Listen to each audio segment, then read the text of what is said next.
Miduso og formal nga reklamo sa buhatan sa Ombudsman ang National Bureau of Investigation Central Visayas Regional Office kun NBI 𝗪𝗏 batok sa incumbent mayor sa lungsod sa Dalaget, Ronald Alan Cesante. Apil sa reklamo ang uban nga mga government officials, empleyado sa lungsod ug mga empleyado gikan sa pribadong construction firm. Posibleng mag-atubang si Cesante ug mga kaubanan og kasong kalapasan sa Anti-Graft and Corrupt Practices Act, reckless imprudence resulting to homicide ug grave misconduct.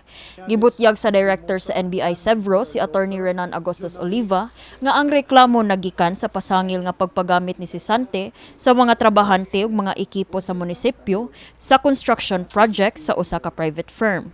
In the course of the investigation, it was further discovered that the deceased victim and other people working at the construction site were job order employees of the municipal government of Dalaget, Cebu.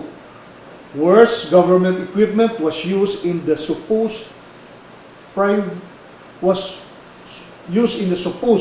construction to be a private construction by Power Frame Construction and Company.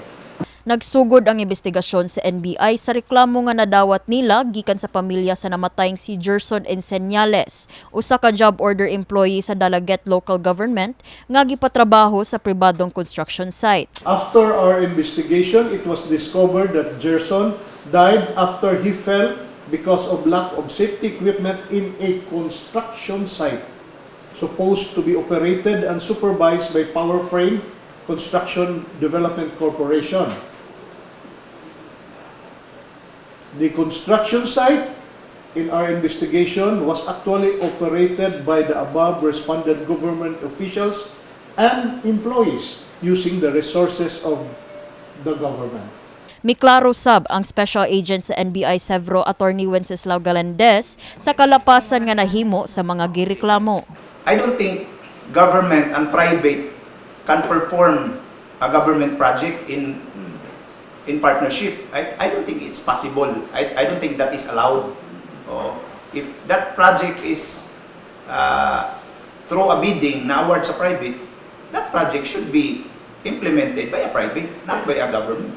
Matod sa NBI nga sa dihang gisuwayan nila og kuha ang habig sa mga pribadong mga individual nga nalambigit sa pasangil, wala kini miatubang kanila.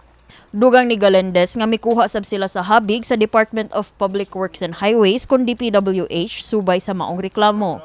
What is important according to them is that the project was built according to the specifications of the project, no, nga gi-award sa private. So they have no concern actually who did the actual mo na yan ingon. But anyway, kung moingon siya nga nag-supervise siya, he should know also nga ang mga workers did not use safety equipment.